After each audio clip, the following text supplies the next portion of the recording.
Hi guys, Political Posting Mummy here, and I'm getting brave. I am desperate to get the information out on the Safe Schools program.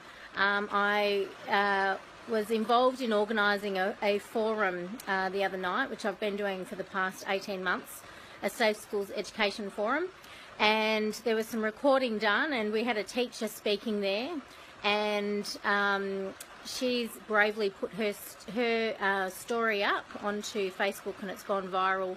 And I'm going to share my story of Safe Schools too, and let you know what I know about Safe Schools and why Victorian parents, we need to get really angry. We need to fight this. So first, let me start by boldly saying that the Safe Schools program is not and never was an anti-bullying program. It was a program put together by La Trobe University's Department of Sex and Gender Studies, and none of these people who've put the program together are teachers or psychologists. They're basically what I would call transgender activists. So the program is a transgender activism program, and it's made up of two components. So firstly, we learn gender theory. Gender theory is the belief that it's a theory that gender is actually in the mind. So it's how you feel.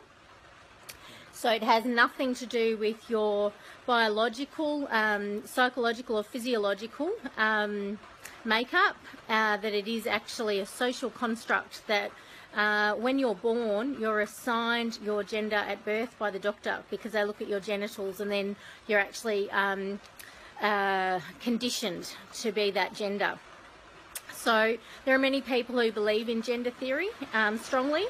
I'll tell you what I believe. I believe that men and women are equal, and we're different, and within our gender, some of us may be more masculine, some of us may be more feminine in how we behave, whatever that means. I remember being a little girl and being called a tomboy. I was I guess all my friends were boys, and a more masculine little girl. I identified a lot stronger with boys. I struggled with those female relationships. I had a motorbike, if you want to call that a boy thing. That was me.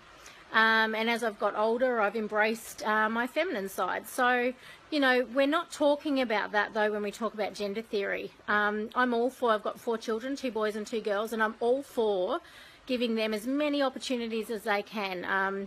You know, if we talk about traditional female-male roles, my oldest 15-year-old boy, he loves to cook, and he's very soft and kind and tender, and you know, if they've always been feminine traits, well, so be it. You know, but he's very much a boy. My daughter is probably like her mum. She can kick a footy really well, and is very athletic and sporty, and quite feisty, and can be quite aggressive and assertive. So, you know, if that's what we're talking about, totally fine. I think we are in a generation now, I hope, where we're raising our children to understand that they can be whoever they want to be. But gender theory isn't this, okay? Gender theory is what I call, it's an extreme theory. It's unsubstantiated, so the science doesn't back it up. It is a theory, and they call it a theory. And basically, in the Safe Schools program, they teach that there are 63 different genders. So they're not teaching that there are a male and a female, and then people who are transgender and they fit within that gender spectrum. They're teaching broadly that there's 63 different genders. So let me tell you how I came to know the Safe Schools program.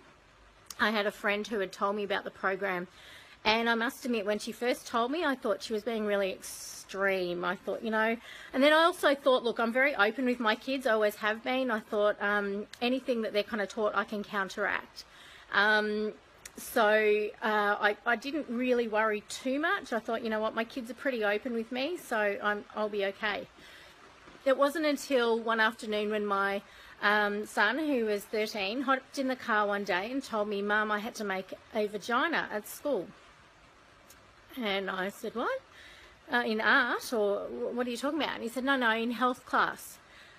So what do you mean? He goes, well, mine looked more like a penis. And I said, so the reproductive system, or what do you mean? Like fallopian tubes? What are we talking? He said, no, the vagina. And he said we had to construct it how we thought a vagina looked. And then we had to kind of remake it into how it actually is. Now, he's 13 years old, and his words were, it was creepy. This is a kid who, had seen his mother's private parts and his younger sister's, but at the age of about 4 or 5, didn't see them anymore. He's 13 years old, and he's more interested in playing basketball at this stage and kicking a footy.